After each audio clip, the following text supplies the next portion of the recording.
Madame la Présidente, vous avez toujours eu à cœur de faire connaître les artistes jurassiens, plus particulièrement dans le domaine de l'image. Par exemple, dernièrement, on peut penser au photographe Hume Rose. Les liens entre l'image et la littérature ont-ils toujours existé dans votre propre parcours ? Eh ben ça a été tout naturel pour moi puisque j'ai tété au lait d'Alexandre Voisard, de Jean-François Comment, de Pierre Marquis, de tous les peintres qui ont entouré notre histoire jurassienne. Et c'est là que tout a commencé. Quand j'ai rencontré Hume Rose à Genève, en fait, quand j'ai vu ces drapeaux claqués sur le pont du Mont Blanc, je me suis dit, c'est une aubaine.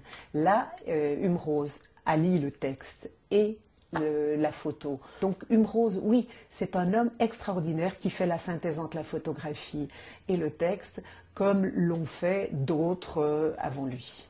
Que pensez-vous du destin de Werner Renfer ? Magnifique destin, tragique, romanesque, tout y est pour faire une histoire splendide, de l'amour, de la passion, de la culture, aussi un extraordinaire élan créatif, culturel, qui a éveillé le Vallon de Saint-Imier, qui malheureusement n'était peut-être pas prêt. Werner Renfer, quand je l'ai découvert, parce que je ne le connaissais pas, eh bien, j'ai été saisie quasiment au cœur. On n'a pas l'occasion de le lire puisqu'il n'a pas été réédité.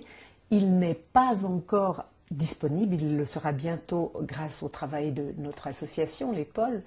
Mais cet homme est d'une modernité et d'une rigueur, d'une beauté, d'une intelligence. Il a écrit sans coup faire rire des centaines de lettres pour lui dire tout son amour.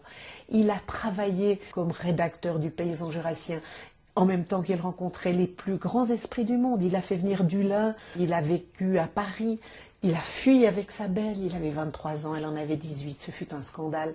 Mais il est revenu encore et encore s'enfuir dans ce vallon qui l'a fait émerger, qui l'a fait briller et qui, je l'espère, lui permettra de briller encore.